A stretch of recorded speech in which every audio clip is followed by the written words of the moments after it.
jump to the. Oh, yeah.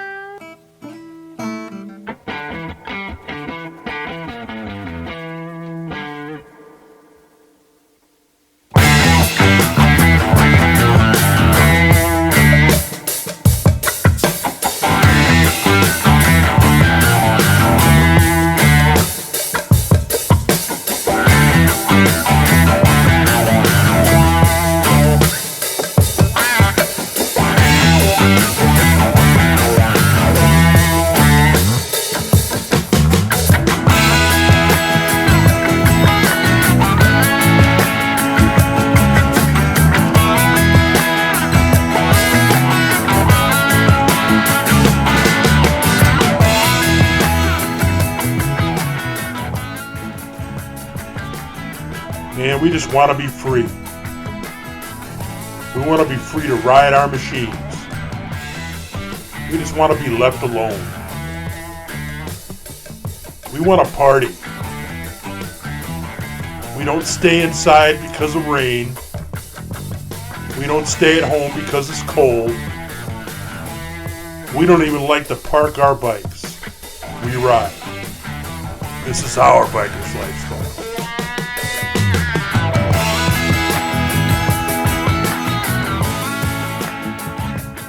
Awesome. Well, here we are with No Shame from Four for the Road. How's it going, man? Good. How you guys doing? Fantastic.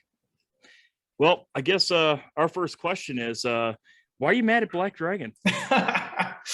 I am not mad at anybody. I don't let the internet get me that riled up.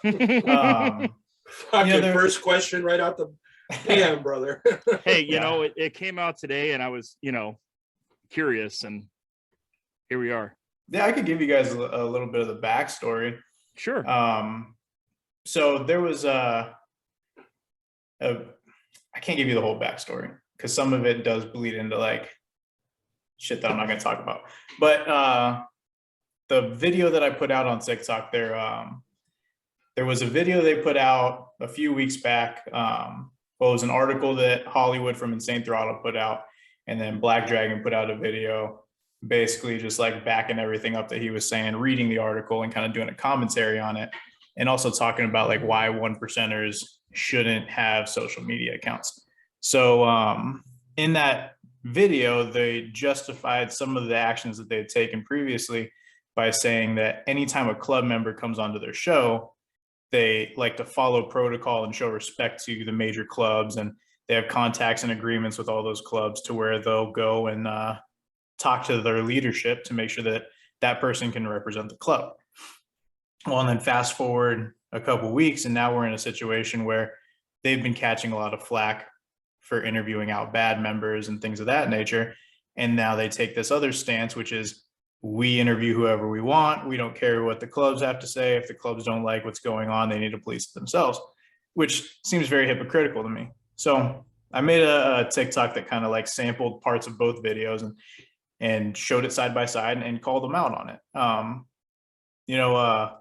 Hollywood, he was the first one to respond. He made a response video. And, it ended up being like a good natured, like back and forth type thing. Like he can talk shit about me. I can talk shit about him. It doesn't matter to me. If I say something stupid, please call me out on it. If you want to just talk shit to me, go ahead. Like I said in the other video, I'm not going to like make it a club thing. Like when I'm on Four for the Road, I'm representing myself, my opinions. And then I think we as, the people contributing to that, when we're talking on there, we're not talking for our club. So I would never make it a club issue if you want to talk shit about me. But yeah, Hollywood ended up making a video in reply. I made another video. We kind of went back and forth, and then we had a conversation about it. And his stance is that, like, I'm not claiming to be a club guy, which he isn't, and his thing is he's entertainment and he's news. And, I can see that, like, yeah, the things that get people to click are the stupid, shitty, like toxic articles. And, if that's going to drive revenue to your page, then fine, so be it. And we kind of left it at that. He's got his opinions, I have my opinions, and we'll probably never agree on what's best for the culture or what's best for anything, because For me, I personally love the motorcycle community. I love the motorcycle club culture. And that's why I do what I do, because I want to see it get better and I want to see it grow. So anytime that I see something that detracts from that, I'm going to take a little bit of offense to it because I care so much about it. With that situation, Black Dragon ended up putting something on a YouTube video that he had, and I don't watch his channel unless somebody like points something out to me on it. But I was in the grocery store yesterday, just shopping around for stuff for dinner, and my phone starts going off. I'm getting text messages, I'm getting phone calls. I guess one of my brothers found it. He posted it to some other people in the club, and I started getting phone calls like, "Hey, did Black Dragon do something to you, or is everything okay?" Like, I don't know. I made a funny video about him. Like, yeah, he's talking shit. You want me to take it? I was like, no, like, leave it alone. We're not gonna like escalate it. Please just let it go. And then I'm gonna like just have fun with it, because now I know I got under his skin. And that's like the best thing for him. Dude, if I could take 5 minutes of my time, make a funny ass video, point out a little bit of truth in it, and you're gonna get like your panties in a bunch, then I'm just gonna have a fucking field day with your emotions. And that's the campaign that I've currently decided to undertake. Well, the reason why I ask is because we used to do things with Black Dragon in Hollywood, and I'm gonna talk for Tank here for a second. We stopped doing it because of me. The shit that went down with Hollywood a couple months ago, I just couldn't stand behind. You know what I mean. And podcasting is podcasting, social media. But at the exact same time, when you're starting to fuck with other people in their clubs, that's where I draw the line. It's like, I get it that there's certain dudes that go on YouTube and whatever, and they're like trying to do shit for a living. I respect the hustle, but when you're fucking over other people for views and clicks, that's where I fucking say, dude, I can't fuck with you anymore, man. Because like, me and Tank do this shit for fun. You know what I mean? We're not trying to be famous. We're not trying to fucking make a whole lot of money or any money at all. I was going to say, we've made money. You got we to haven't give made up a here, goddamn brother. dime. Thank you. I mean, I'm spending $20 on Amazon for microphones and shit. But when it comes to Black Dragon, I do respect the man, but at the same time, it seems like he puts his social media presence and his channel above his club sometimes. Well, you know what I mean? He's retired at this point in time, so he's kind of dancing the line. Right. And I get what he's trying to do, and I don't, disrespect the man, but like, it always surprises me how much he'll say on social media. And it's like, dude, if you were in a real club or like a club at all, you wouldn't be saying that. And I'm not saying that, the Black Sabbath isn't a real club. What I'm saying is, I think he's taking extra liberties to benefit himself. And that sometimes bothers the hell out of me, because when it comes to this podcast, I will never fucking sacrifice 1 ounce of our club for this podcast. Like, I've told Tank before, I will burn this fucking podcast to the goddamn ground if it ever fucking does anything against our club. Well, I've said the same thing to you as well. Yeah, and we're all on the same page in our right. Endeavor as well. And it's known, club comes first. And then, we try to represent the community in the best way that we can. And that's the reason I can give Hollywood a pass, is that he's no longer involved in clubs and he doesn't complain. He doesn't pretend to be. Whereas Black Dragon kind of, like you said, he touts his channel up on the back of his club. And, there's a lot I could say about him, but I'm not going to, because I do have respect for that club. That club and my club have pretty close relationships. That there's a lot of people that are OGs in my club that got their start in his club. Well, but I guess what I was getting at. Yeah, go ahead. Well, here's what I'm saying. And I understand what he's trying to do. And I respect it. Like, he was like trying to do the whole protocol thing. I'm not, well, since we are audio and video, you can tell that I'm not a black dude. So I don't understand the whole black set, but he was trying to preach protocol. And I actually do feel like he's trying to help his community, his set, if you will. by trying to teach them how to do it the right way. And I get it. But there's certain things that he says and talks about where I'm like, dude, man, I know from where I am in the world that you're kind of crossing some lines here and there. And it's like, man, you know, I think you're doing it to benefit yourself. And that's not right when you're in a club, because when you're in a club, you're no longer an individual. You're a president, or you're a national president, or you're whatever, or you're just a regular fucking member. You're wearing the colors, man. Yeah, you were no longer individuals. Yeah. We're part of something. You know, I always represent my club, regardless of how I'm flying a patch or on social media. I'm always, because we wear the shit 24/7, for crying out loud. Yeah. No, you're absolutely right. And it's like, that's one of the things that I try to do, you know, and it's difficult for us at Four for the Road because we all feel that way. Mhm. That, you know, when people ask, like, what's your opinion on this specific event? Like, I'm not going to talk about it. Yeah. I'm not, because like it involves another club and what they're doing. And that's just respect for the community, you know, and then that's where my issue lies with him specifically, is that, like, you've been in the game for how long? Like, I expect more from somebody like that, you know, and especially like you brought up the black motorcycle community, you know, it's different than the white side, or, you know, the whatever you want to say. Because, you know, it started in a different way when all these clubs started, when my club got started, when you know, anybody in that California era, like right around like the late 60s, early 70s, you couldn't go into a motorcycle dealership, a Harley dealership, as a black man and purchase a Harley. You know, like that was the reality of the times when a lot of these old clubs got their start, like East Bay Dragons, things like that. Like that, you got to think that was a Harley only club, and they couldn't go to a Harley dealership and buy Harleys. Our community evolved in an era where we had to function differently. So protocols are going to change. And that's one thing that you got to be very cautious of and very cognizant of when you're preaching things about protocol, you know, specifically, and rules and how things are supposed to be done, is there's no end all be all. You know, there's certain things and that are going to transpire across different communities, but the specifics and like the little individual things that are going to be different, you know, versus if you're in Washington, or if you're in Florida, if you're in New York or California or in the Midwest, like it's all different. Well, I mean, I was going to say, I mean, MC protocol, it's bandied about on social media amongst the, you know, the rubs and whatnot. It's a generalization. And like you just said, it is situational to where you're at, what region, what type of club you're at. I mean, you know, you can't say that one person's protocol set for that state or that club is going to be the same as what it is in another part of the country.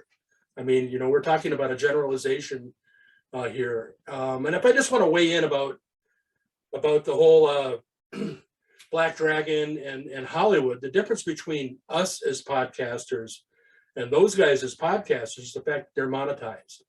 And in order for them to be able to keep butts in the seats, as it were, they're going to remain controversial. And so they're going to dance that controversy line.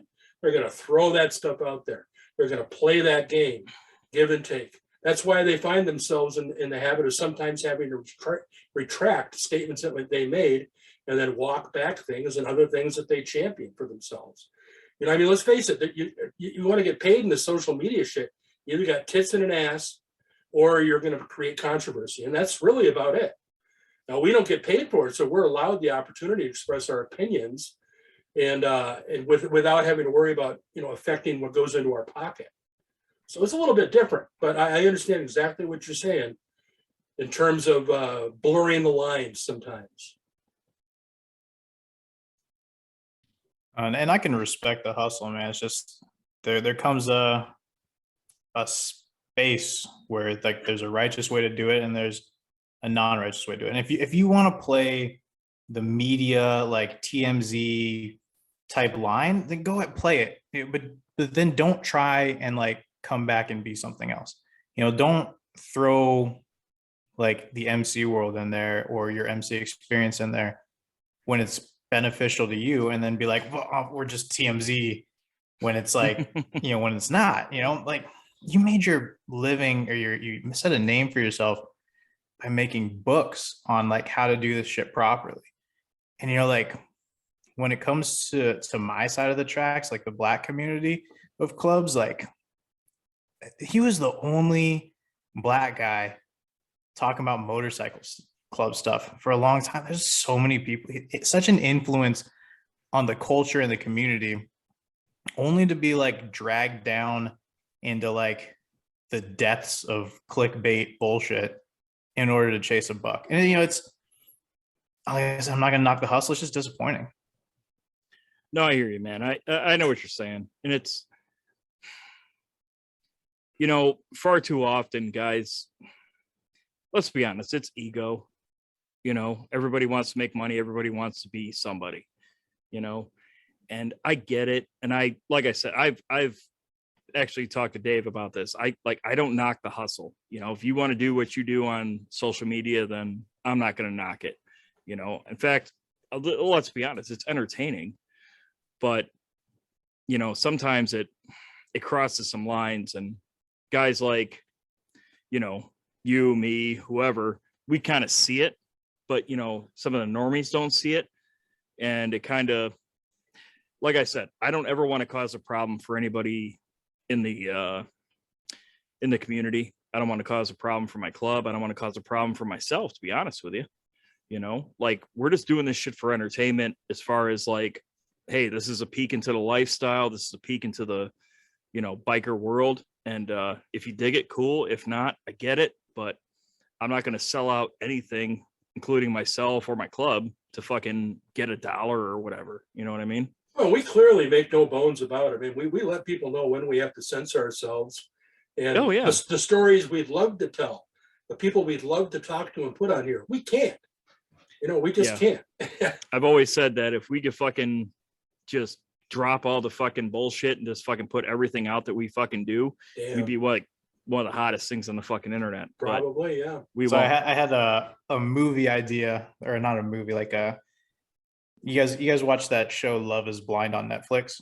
No. No. So basically, premise of it, they got like all these dudes and chicks that they put them in these pods opposite each other. They can't see each other, but they talk, and they have to like form this connection and try and like get married at the end of this whole thing.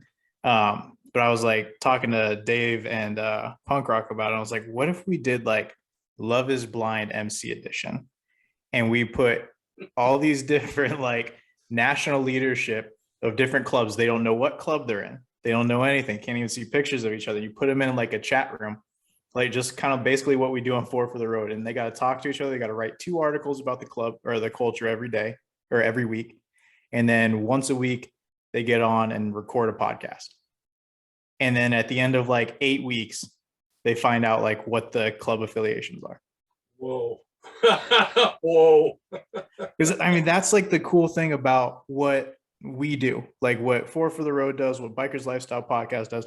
And there's a slew of other people out there, and they might be from clubs that we may not necessarily get along with, or somebody else might not get along with them, but you get to see that pretty much everybody in this life that's doing it the right way is the same. Yeah. We all pretty much like the same shit, and a majority of the bullshit is just that. It's bullshit. Mm-hmm. That it's crazy, because like I understand how there's relationships that can never be fixed. I personally understand how there's relationships that can never be fixed. But it is also crazy to me, because through what I do with this, there's people that I don't necessarily think I'll ever enjoy their presence or to like share a beer with. And I've seen what they've said about certain subjects, and I'm like, fuck, dude, like I feel the same way. I think the same way as you do. And well, I mean, yeah. It was like episode number 5. We had a guy on here named Shaggy, and he's in another club. Yeah, another. No, not. Yeah, whatever. Not Shaggy 1%er, but fucking Shaggy, fucking dude we know. And he used to say, like, every club goes through the exact same fucking shit. They just don't fucking know it. Like, every problem that every club has is the same fucking problem that every club has. Whether it's this, that, and the other thing. Like, every club has the same problem. Every club has the same shit going on. We're all the same thing, But like you said, I mean, yeah, there's certain relationships that can't be mended. And I get it, but it is what it is. But fuck all that bullshit. let me ask you a personal question. What got you into the lifestyle? Well, Sons of Anarchy. Absolutely. Me too.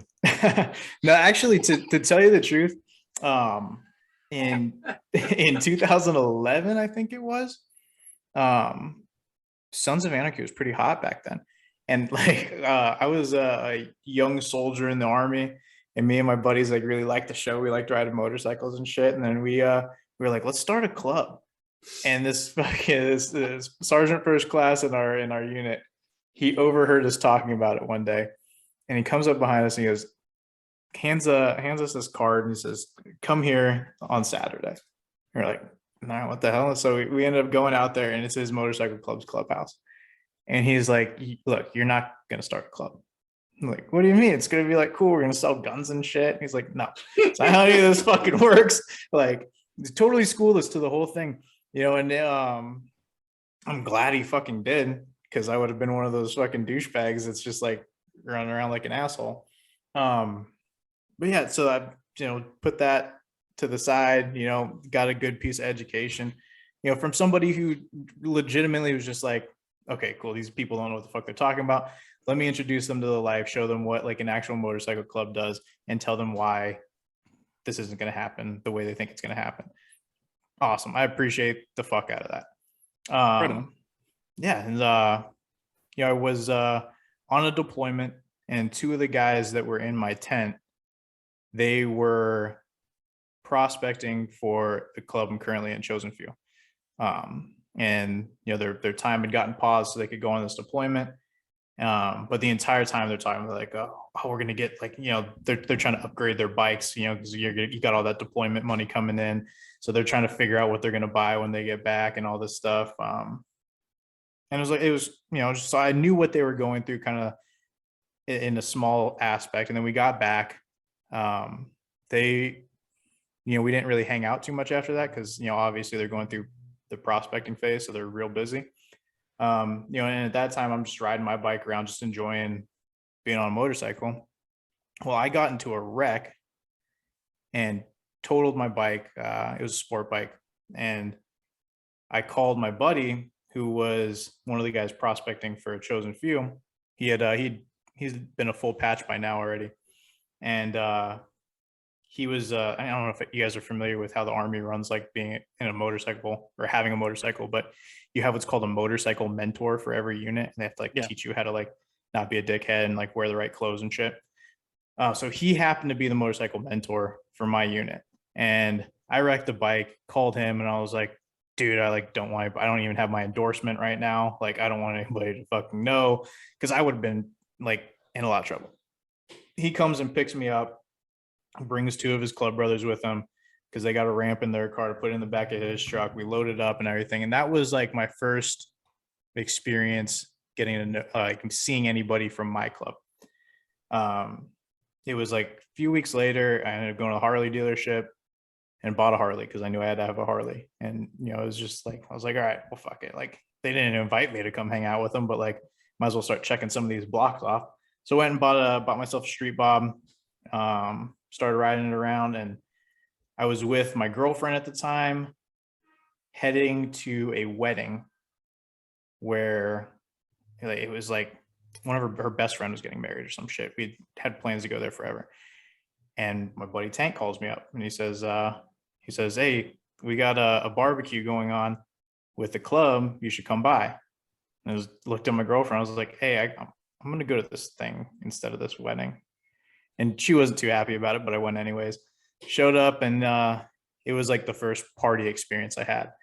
And, you know, I just, I fell in love with like the atmosphere, and, you know, the way that everybody interacted with each other, the family aspect of it, the brotherhood piece of it, you know, all the cliche things that everybody likes to talk about. Those are the things that I saw there.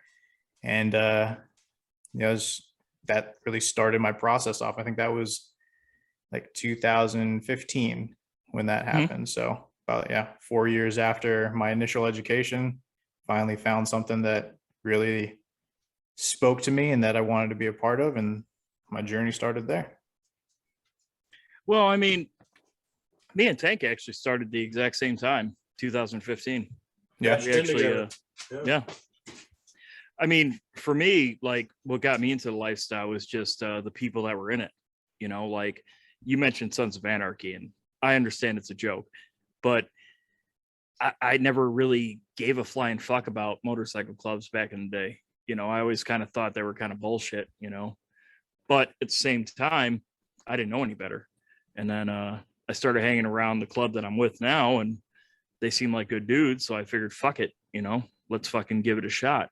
And I was on a sport bike myself, and I had just recently bought a Harley because I'm too old for fucking sport bikes, and you know, I'm brittle. And yeah, rest is history. So let me ask you this. What made you want to be part of the whole podcast world? So Professor Blade was on over at Sucker Free MC for a long time. Shit, probably like 10 years, something like that. It'd been a long time to be on there.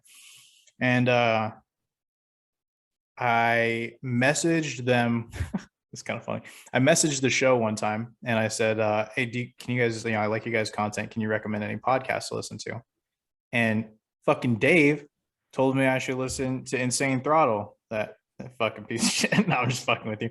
But yeah, so that was my first interaction, like messaging them.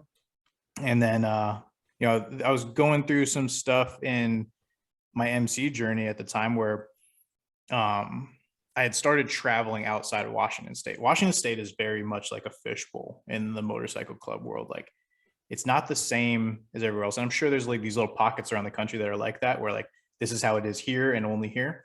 Washington State is very much like that. And I started putting a lot of miles on and just going all across the country and like, hang out with people from all different clubs and starting to realize like some of the shit we do is like not the way it's done everywhere else. And like, there's more to this than really meets the eye. And it just inspired me to start writing. So I would send in guest articles and whatnot. And we were down at Nationals one year and Blade approached me. He said, like, I think you should come on staff for the page. I was like, what does that even mean? Like, do I have to like what do I got to do? Yada, yada. And he gave me the whole rundown. Like, we try to do a couple articles a week, yada, yada. And that was before there was ever a podcast. So it was probably about a year that I was writing for Sucker Free MC. And then Punk Rock came on staff and he was really like, why don't we do a podcast? Like kind of pushing that thing. There was Preach used to always make this stuff up about how he would get like death threats and like if people knew what your face looked like or knew your real name that you would get murdered in the streets. So he was like really against having a podcast on Sucker Free. So Punk Rock, Drifter, and Dave, they kind of branched off and did their own thing and they called it 3 for the Road. Brought one of the other writers on and they called it 4 for the Road. And then there was like this whole thing where Preach called us all racist and we left.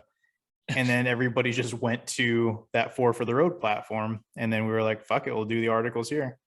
So that's how it started. I wasn't really super involved in the podcast probably up until like maybe the last few months is when I started getting like heavily involved in it for like more of the production standpoint. Like, getting the audio to where I didn't have to like, cause I just got pissed off listening to it in my truck and I'd have to like turn the volume from like 17 to like 34. And then like somebody else would talk and blow my eardrums out. And I had to like, so I was like, the production quality could be better. Let me fucking help out with that. And I just started really digging into it. And now I think I'm like pretty much on almost every episode. And if I'm not on it, I'm editing it in the background. Well, it's kind of funny when we started off,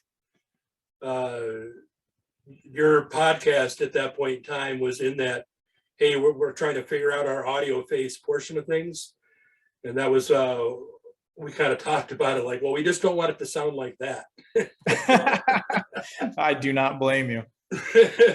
And that was like the principal goal, and we're buying mixing boards and trying all sorts of shit. Still sounded like fuck.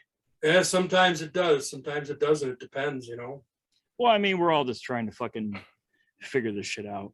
I mean. Well, I don't have $800 for a microphone, so. Right. No, dude, this is $20 off fucking Amazon. Yeah, 25. Something like that. That's what I paid for mine. So. So, as far as 4 for the Road goes, where do you guys see it going? Like, where would you like it to go? I think we're almost pretty much there. I mean, I don't know that anybody really wants anything more than to reach a bigger audience. But at the same time, like we hit on it earlier, none of us are willing to sacrifice too much to get that bigger audience. This year we broke into video. It was always only audio.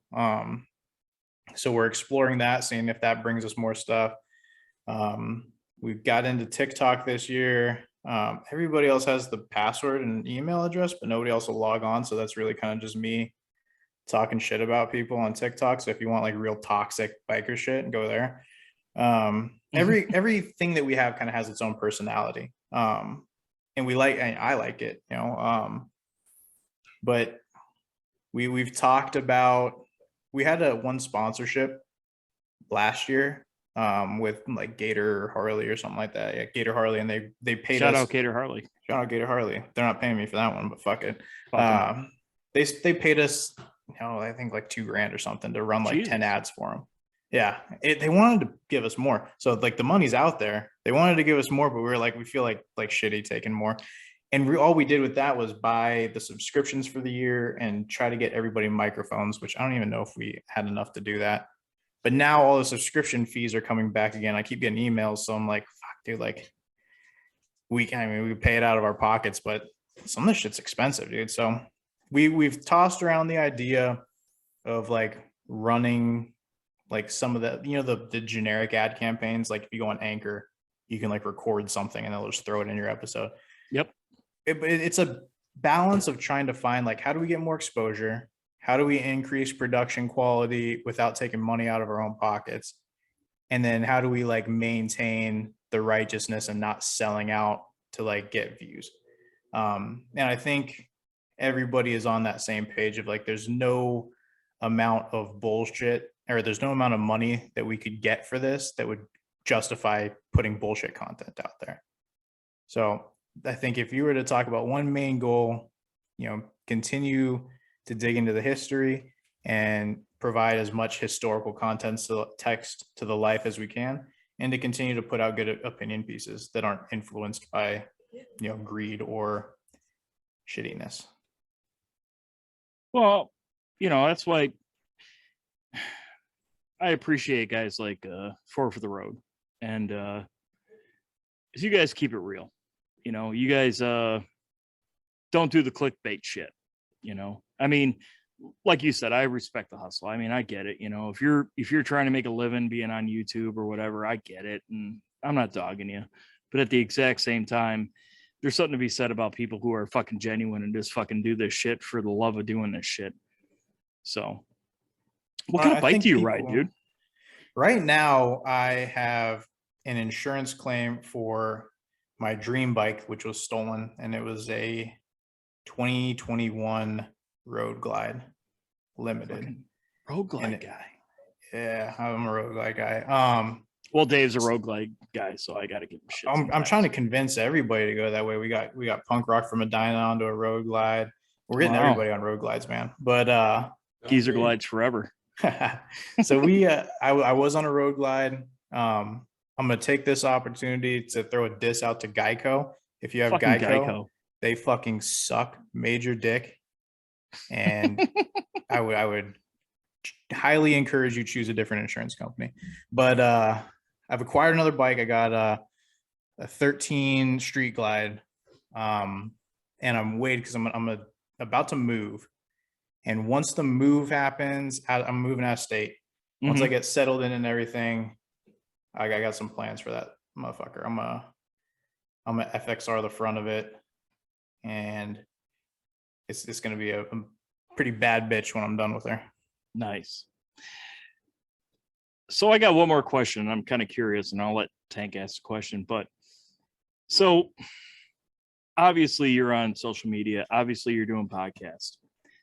Is it strange to you to see like 1%ers putting a whole bunch of stuff out there that you wouldn't think they would put out there, but they do? You know what I'm saying? Like in our world, mine and Tank's world, the guys that are in our area don't even put their patches out there. Like they'll black out everything if they post something on social media, like patches, the whole shebang.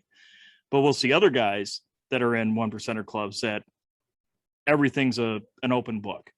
Is that strange to you, or is that sort of common practice out by you?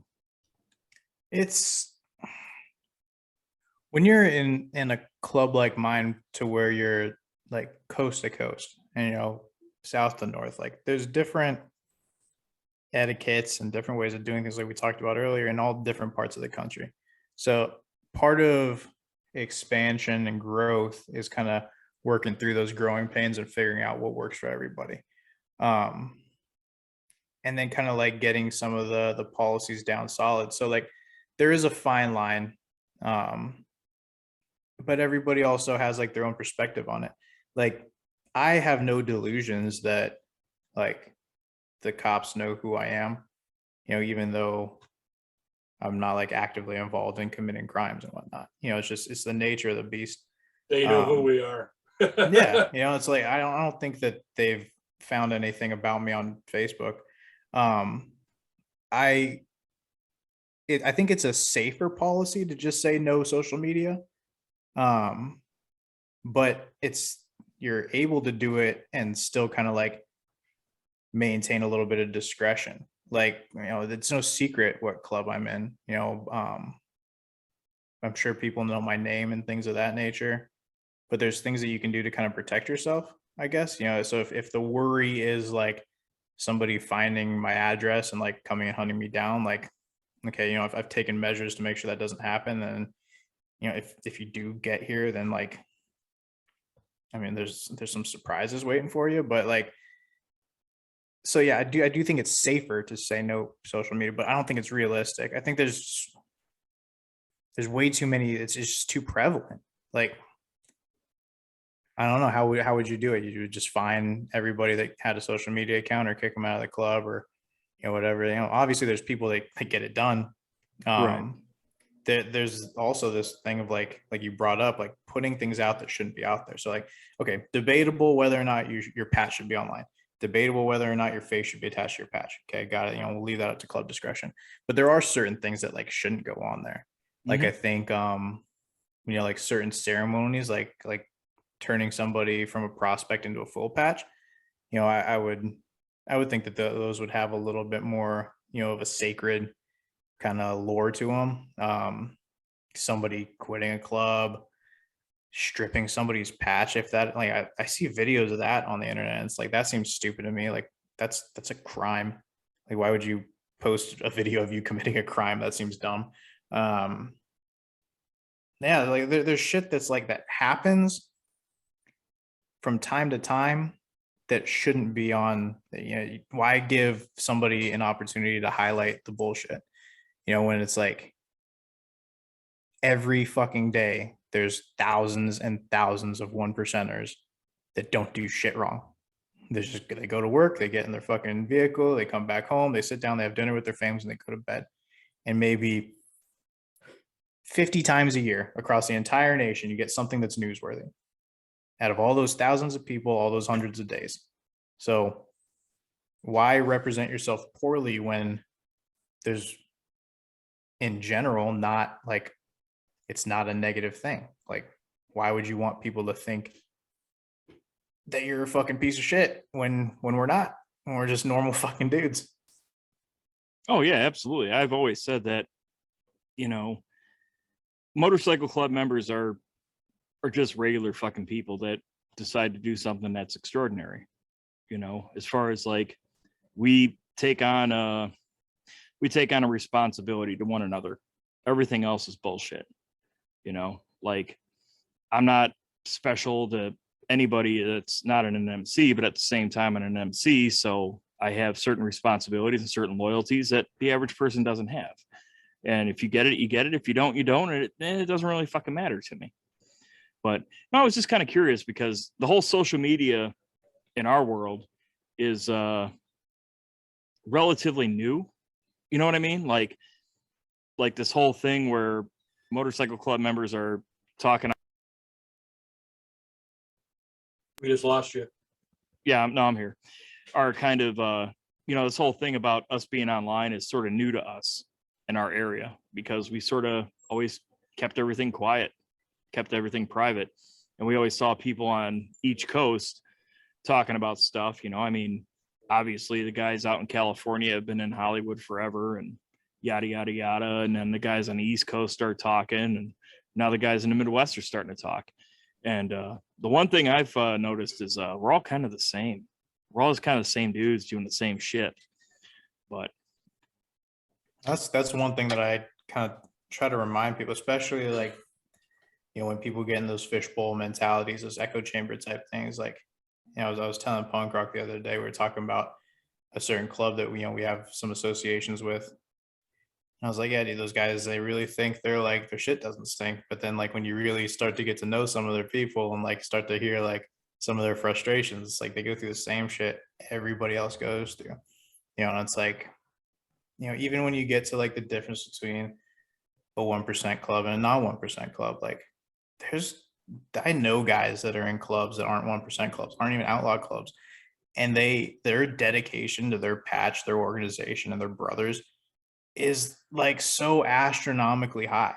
So it's like, how different are we really? You know, not very, you know, maybe minor differences here and there, but I think in this community, everybody has way more in common than they have differences. And I think that's where like the social media effect on the MC world versus like the regular civilian world is exactly the opposite. Because I think for what it's doing is kind of bringing people together and making people realize like, oh, we're all the fucking same. To whereas, you know, it's so polarizing when you go into the civilian sector. True. Now I got a question for you. From a podcasting standpoint of view, there's a lot of them. I mean, just several people that are in this game that aren't in a club, and they're trying to convince the world that they're a 1%er without being in a 1% club. They were born 1%ers. They're not in a club anymore, but they still have the mentality of a 1%er, so it makes them a 1%er. What do you think about that? Without naming names. No, I got you. Here's my opinion on this. And like, obviously we touched on it on our podcast a few episodes back, and I made last one. Was it the last one? Yeah. We recorded all those three and then released them all at the same time, I think. Because that was like the same group where we released yours, I believe. I don't know. I get them all mixed up. But anyways, we the last one. Check it out. Yeah. last podcast from 4 for the Road. But anyways, I made a TikTok about it and took like a short snippet, which didn't really capture the entirety of the conversation. Because how could you in 3 minutes? But I think the important part to realize when thinking about this conversation is, what does being a 1%er, how is that defined to you? You know, what are the criteria? And really think about that. Like, okay, there's this huge, everybody thinks that, like, not everybody. There was an overwhelming number of people that commented on that saying like, oh, you live outside the law. Oh, you've committed crime for your club. Oh, you've done this, you've done that.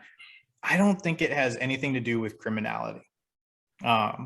I think it has everything to do with a certain level of dedication and a certain level of maturity, knowledge, and balance to your club. And, you know, there's people that they've gone into a club, they had all the attributes that would make them successful in being a 1%er. And they went to a club, they learned about that club, they prospected for that club, they gained their patch, and then through whatever that club's criteria are, they earn their 1% diamond. And I think that 1% diamond is on lease, just like the rest of your patches are. You know, you're paying rent for that patch, you don't own it, the club owns it. And that patch, although it's just a patch and everybody wants to throw well, doesn't the man make the patch doesn't make the man? Yes, you're absolutely right. And I said that in the video. I didn't put a 1%, or I didn't put any diamond on and also all of a sudden get a stats multiplier. It didn't make me tougher. It didn't make me more resistant to bullets. It didn't make me ride faster. None of that shit. It's a representation of what my brothers and what my club think that I can live up to. And if I don't live up to that, they can take that from me at any time. I don't think that there's any 1% club out there where they couldn't strip you of your diamond if they wanted to. And it's not that they're stripping you of who you are as a man. They're saying at this point, we no longer believe that you're living up to the standards of what our organization defines as what a 1%er is. And I think one of those standards is your dedication and ability to be able to balance all the things in life that encompass being a one percenter. And if you can no longer balance those things, if the life just isn't for you, then you obviously failed at that endeavor. And that doesn't mean that you're less tough. It doesn't mean that you take anybody else's shit. It doesn't mean any of these things. But it means that at the club portion of it, you were lacking just a little bit. And is that title the only thing that defines you? Do you need that title to make yourself feel like a man? And if you're saying that you're born with it and that it's something that has nothing to do with a club, then why can't somebody in the Rough Riders who's a complete badass put a 1% diamond on? Because if they did that and they came to you and said, I feel it in my heart, you'd call them a joke. But there are people in that club that is a nationwide club that would kick the shit out of different one percenters and that are more dedicated to that club than 1%, certain one percenters are to their club. So do they not have what it takes? Like, were they not born with it? What's the difference? Like, yeah, you're born with certain attributes and you're born with certain abilities. Some of the things you learn over time, and that's all good and great. You're a stand-up fucking dude. You're an awesome husband. You're an awesome father. You're an awesome brother. But until you go into the world that created the moniker of one percenter, you're not a one percenter. Like, but why does that matter? Like, why does that title matter so much? Like, I tell people all the time, because my diamond does not have the word one percenter in it, you know, and we don't allow 1% to be worn in my club, because if you look at the history of how our diamond came about, we were going against what one percenters wanted at the time. It was a complete challenge to anybody that, you know, that wanted us to not have a diamond. And we just said, you know, fuck it. We're not going to give you any shit, but we're not going to take any shit from you either. So people use that, uneducated people use that to say, oh, you're not a one percenter. Man, I don't give a fuck. I don't really care if you think I am or if you think I'm not. And you'll notice that I never say, like, I'm no shame one percenter. Like, I never say that because it doesn't matter to me. I'm Right. who I am. My club is who my club is.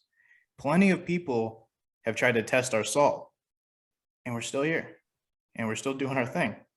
So if you think that calling somebody 1% or not calling somebody 1% makes a difference, it doesn't. You think getting out of a club and losing the title makes you less of a man, then how much of a man were you before you joined the club anyways? No, I completely understand. And I think that most people put too much emphasis on who they are and not what they're about. You know, I mean, if you're who you are and you're about what you're about, then people already know. You don't have to say it. So I kind of spoke about your last podcast, and I gotta weigh in on a subject. And Yeah, go for it. here we go. So the whole what's a traditional MC? And I heard you guys talk about it, and you heard you guys talk about, like, you know, when people say they are, they really aren't, and all that jazz. I myself have called our club a traditional MC, and I'll be honest with you, the only reason I do it is to kind of just, I don't know, shut people up, or to just kind of gloss over the fact, because they ask, well, what kind of MC are you? And it's like, dude, you know how complex of a fucking question that is? Like, it's going to take me 15 minutes to explain who we are and what we're about. And you're probably not going to fucking understand it, because your only fucking real experience with an MC is what you saw on the fucking internet or on TV. So it's not going to make any goddamn sense to you. So I go, oh, we're just a regular traditional MC, you know, blah, blah, blah. We have a president and vice president and officers and shit. But so let me ask you this. What do you consider a traditional MC? As far as, like, if you were to say, describe me a traditional MC, what would you call a traditional MC? Is it a one percenter? Is it just a club that has patches? What is it to you? So I don't really necessarily have a problem with somebody using the term. So, like, if you were going to say we're a traditional MC, it has an understood meaning. You know, it might be a buzzword. It might be like the hot thing to say now, like, you know, or within the last 50 years, who knows how long people have been saying traditional MC. Before I came around, and probably long after I'm gone, they'll be saying that. And I think that if you were to nail down like a hardline definition, what does somebody consider the criteria for an MC now? I mean, you have motorcycles, you follow protocol. I would really just have to leave it at that. Like you have motorcycles, you follow protocol, you have a general structure to your organization, and you respect, contribute to, and are a steward of the community. Anything further, it's like, fuck, dude, like we talked about earlier, protocol is different in all sorts of places. So what might be a traditional MC where you're at might not be a traditional MC in Colorado or fucking New Mexico, right? Like New York, who the fuck knows? Like there might be some people who think that it means no women are allowed in the club. I think that's like pretty broad stroke. I think most people would probably say that, but I don't think it applies everywhere. There's so much that goes into it. I think that where I have a problem with the term is when people try and like use it to detract from, like, oh, you're not a traditional MC. Okay, like cite your source. Like, where the fuck is that defined? Like, show me in history where this does not follow tradition. Because like, I mean, there's some clubs that go back fucking 50, 70, 90 years that don't follow or fall into line with what people would currently consider a traditional MC. Right on. Follow-up question. What do you think about people that are air quotes bikers or motorcycle enthusiasts that aren't in MCs? Do you think lesser of them, or do you just think they're just regular people and they deserve the same amount of respect if they were or were not an MC?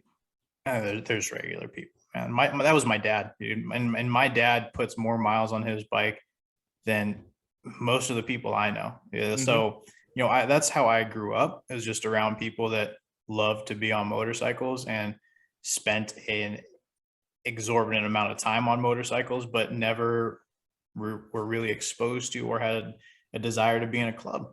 And the only time I think it's corny is when they like try and do stuff to make themselves look like a club. But like, even my dad did that before. So like, and I can call my dad corny and make fun of him, but nobody else can. But yeah, it's like, to me, that's like the only part where it's like, all right, that's a little weird, but dude, I don't really give a fuck. I think, ride your bike, do what you want to do. Be as courteous to everybody as you would expect for them to be to you, and earn everybody's respect on your own merit. I would never disrespect somebody for not being in a club. That seems a little arrogant and obnoxious to me. No, I completely understand. Because we get that question all the time, oh, do you got to be in an MC to be a real biker? It's like, no, dude, just be yourself, man. I mean, we don't hold any bones against anybody if they're in an MC or not an MC. If you ride your motorcycle, if you do your thing, that's cool to me. It's cool to most people that I know.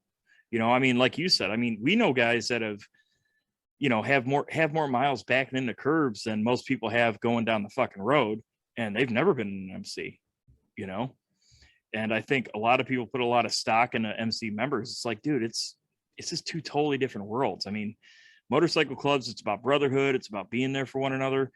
And if you want to be a solo dude, if you want to be a air quotes lone wolf, then be that. I mean, there's nothing wrong with it. In fact, I tell people, man, sometimes those guys have more fun than us guys in MCs. They got a certain level of freedom that can't be replaced. But so I guess my final question is this. Who's your favorite guy that's on Four for the Road? Who's the guy on the podcast that you identify with the most? Oh, those are two different questions. Mm-hmm. Because my favorite guy is Drifter. He's like the purest, like just happiest to be in the community that I've ever met in my life. Whenever I hear him talk about something he's truly passionate about, I'm just like, man, like we're lucky to have this motherfucker speaking to the world, because I mean, the shit that he puts out, you can just tell he has a genuine love for it, and he lives it every fucking day.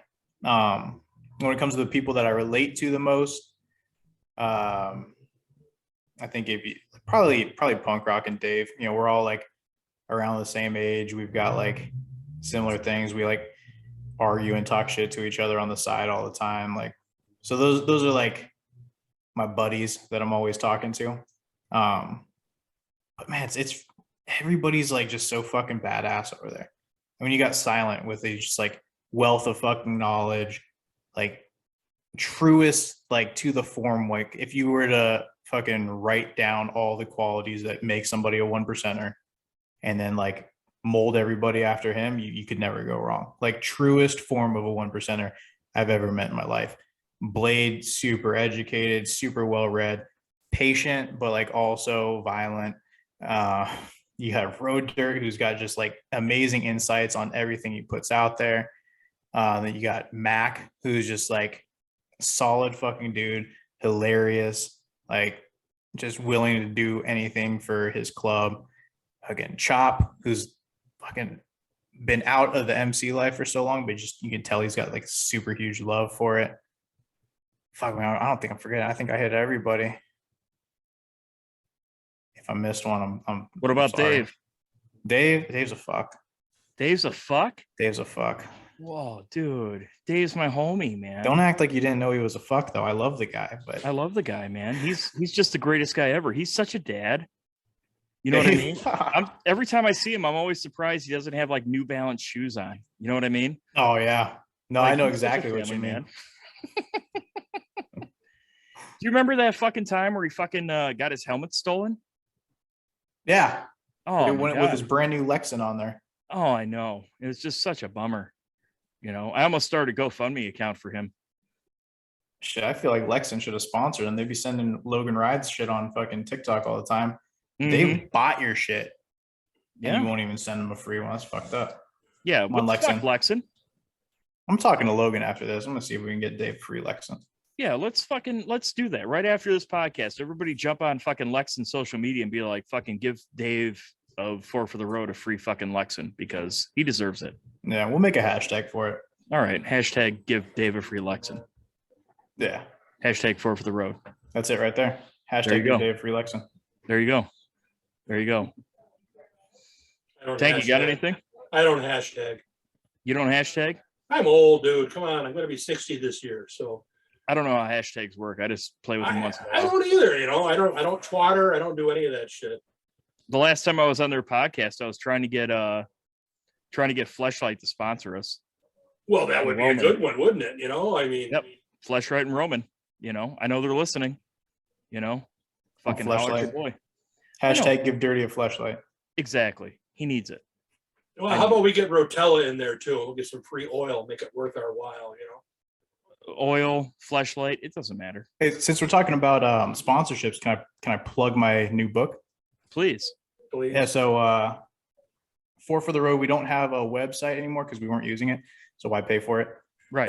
But all of our merchandise is available on blacksailsupply.com. That's punk rock side venture, but then he also hosts and supports like Four for the Road merchandise as well. And I think right now he's giving like 50% of all profits are being donated to like kids that need bicycles or some shit for Christmas. We're starting the campaign early, but I came out with this book. It's really just to help the community out, and I just wanted to promote it. It's called The Prospects Torah, Oh, and it's a guide to prospecting for a law-breaking motorcycle club, and it's written by No Name from Four for the Road. So if you guys go check it out on Black Sail Supply, The Prospects Torah, nothing to do with the Prospects Bible, written by some Puff the Magic Dragon or some shit like that. sure. I heard it's the mecca of the motorcycle community. It is. That It is. Yeah. Yeah. Well, no, I think it's a beautiful thing. I think more people need to write books and put them on Amazon. I'm about That's fair. halfway through mine. I was going to write a book, How to Be a Functional Alcoholic in a Motorcycle Club. That'd be a good read. You have a good audience for it. Well, I have most experience with it. So, I mean, I think most people would enjoy it. But yeah, I haven't done it yet because, well, you know, alcoholic. Procrastinating. Mine's about my road to sobriety. So There you go. It's both spectrums. Here on the Bikers Lifestyle Podcast, we give both sides of the we story. do. You should 'Cause release It's them important to back get both back, sides like of the story. like a duality type book release. Right. Exactly. Because from what I understand, if you're going to be on social media, you got to get both sides of the story. You should. Exactly. Or don't. I don't give a fuck. Do what you want, man. I mean, That's the whole Hey, thing. It's all, there is do it, more do than what the enough hell you internet. want. Yeah. Yeah, there's more than enough internet for all of us to, without Dude. having to muddy it up with people getting butthurt. But I'm still going to talk shit. I just want everybody to know that I will Well, that- not get better. I am not going to That's be your reformed. nature. Yeah, that's me. That's your nature, man. Don't change. You know, Dirty's just like really sarcastic, you know? Well, No, it's I- all in good fun, man. I learned Dirty's like my twin from the Midwest. We did Yeah. all the same shit on the last podcast. He makes fun of Dave the same way I do. Oh yeah. Well, Dave No, brings it on himself. Exactly. I mean, fucking, you know, here's the thing, man. Me and Dave have fucking known each other for a minute now, and like, we just like to have fun. Like, we don't take ourselves seriously. We don't fucking, you know, act like we're something we're not. And, you know, that's how we sort of bonded back in the day, and we still carry it on. Like, we go riding every once in a while. We like to go fast and have a few drinky poos and soda pops or whatever. And, you know, everything else is just gravy. You know, we're in this shit to have fun, not to be somebody. Fuck yeah. Did you see Punk Rock's new tattoo? I did not. He got "fuck Dave" tattooed across his thigh. Oh shit, I did see that. Yeah, okay. Yeah, I Yeah. couldn't make out what it said, but I saw him pull his pants down. Yeah, so I mean, if you can't fucking have fun talking shit to each other, I don't know. Your life must suck. Dude, I was supposed to fucking meet up with fucking Punk Rock in Florida when we were all down there. Mhm. And he texted me, and we were at a fucking strip club over right off of fucking the interstate. Shout out to Stilettos, by the way. Silhouettes. Was it Silhouettes? Fuck, I don't remember. I was Yeah.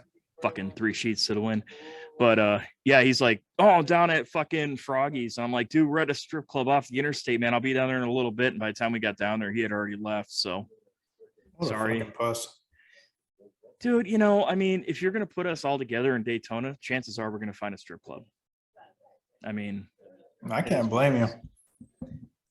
dude, it's, you know, there was a lady there that beat us up with her boobs.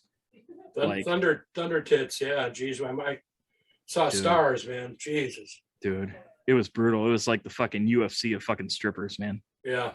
Oh, fuck, man. I'm gonna try to make it down there next year. I got a new job that I started, so my time's a little funky right now. But yeah, I want to get down to Daytona next year. Right on, man. Right on, man. Well, shit, you're in the West Coast, so you ever do like Born Free or anything like that? No, I'm not like a big rally guy. I think like most of the time, the only rally I've really ridden to any distance is the Biker Roundup, National Biker Roundup. Rode to that Yeah. when it was in Missouri. But as luck would have it, there was a storm that blew through and it got flooded out, so the entire thing got canceled. Yeah, I always tell myself I'm going to go to Sturgis, and then I end up doing something else. But yeah, I like to ride to where there's like no destination. You know, hit up a random clubhouse when they're not having a party and just, you know, get some quality brother time in. That's more my speed, but I'm going to make an effort to try and do the rally thing a little bit more. Dude, I hear you, man. Fucking I was on my first rally was Daytona this year. Otherwise, I'm not a big rally guy. I don't need to get fucking 20 dudes fucking, hey, you know, hell yeah, brother, and me, you know what I mean? Like, I don't have anything that has rhinestones on it. I've seen Oh, my you're missing out. fair share of affliction clothing line, let me tell you. God damn. Anyway, well, thanks a lot for coming on, man. We really do appreciate it. We should make this more of a regular thing with the guys from Four for the Road, and probably we're going to collaborate with anybody. It should be them. Oh yeah. Yeah, man, I appreciate you guys having me on. You know, we really like what you guys do. It's a lot like what we do, as far as, you know, just keeping it righteous and spreading the good word for the community. So thanks for what you guys do, and thanks for having me on. Well, thanks Hey a man, lot. thanks for coming on. Definitely. And if you made it up till this point in time, and hopefully 6 or 7 of you have, like, comment, subscribe. Wouldn't kill you to do it. I mean, it's just clicking a button, for fuck's sake. That's all you got to do. So like, comment, subscribe, send this shit around. We'll be seeing y'all here real soon. Remember, the most dangerous part in your motorcycle is the nut that connects the seat to the handlebars. Peace.